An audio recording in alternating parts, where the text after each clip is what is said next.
हरे कृष्णा। गणतंत्र दिवस की आप सभी को ढेर सारी शुभकामनाएं।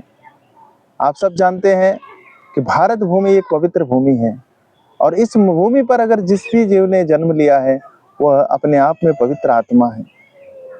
ऐसे तो भगवान के सारे आत्माएं भगवान के अंश हैं। ममे वांसो जीवलोके जीवभूत सनातन मन षष्ठाणि इंद्रियाणि प्रकृत स्थानि कर्षति। मन और इंद्रियों के संयोग से ये हर जीव यहाँ पर संघर्ष कर रहा है, लेकिन हमारा वास्तविक संघर्ष ये होगा, हम वास्तविक रूप से हम तब आजाद होंगे, तब हम जो है हम इस पूरे भारत भूमि का जो लाभ है वो ले सकेंगे, यदि हम स्वयं को भगवान के बताए गए सिद्धांतों पर चले। जो भगवत गीता जो मूल ग्रंथ है हमारा, जो हमारे व्यक्तिगत जीवन को कैसे जीना है, मनुष्य जीवन को कैसे जीना है, इसमें बताया गया है। यदि कोई व्यक्ति भगवत गीता के सिद्धांतों को अपने जीवन में अपनाता है, निश्चित रूप से वह सफल हो जाएगा। तो हमें भारत भूमि में जन्म इसीलिए मिला है। चैतन्य महाप्रभु कहते हैं, भारत भूमि ते हिले मनुष्य जन्म यार, जन्म सार्थक करी करे परोपकार।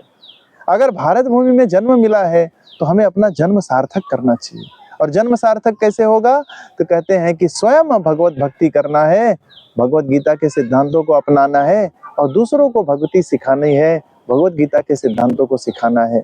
तो हम अपना उद्धार भी करें, दूसरे का उद्धार भी करें, तभी हमें भारत भूमि में हमारा जन्म सार्थक होगा।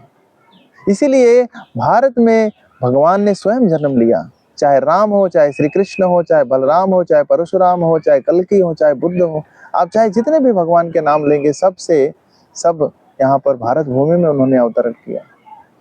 भारत में मुख्य नदियां चाहे गंगा हो, जमुना हो, सरस्वती हो, पवित्र नदियां सब यहाँ पर ही प्रकट हुई हैं। भारत में इतने बड़े बड़े विशाल पहाड़, इतने विशाल समुद्र, और सबसे बड़ी यहाँ की परंपरा, संस्कृति, सदाचार, आचरण, व्यवहार, प्रेम, सौहार्द, ये आपको कहीं नहीं मिलेगा। इसलिए भारत भूमि सबसे पवित्र भूमि मानी जाती है। तो हमें भारत भूमि की लाज रखनी है। हमें अपने आप को भगवान के बताए गए भगवत गीता के सिद्धांतों को स्वीकार करके जीवन को अपने भगवान की सेवा में लगाना है, तभी हमारा उद्धार हो पाएगा। हरे कृष्णा।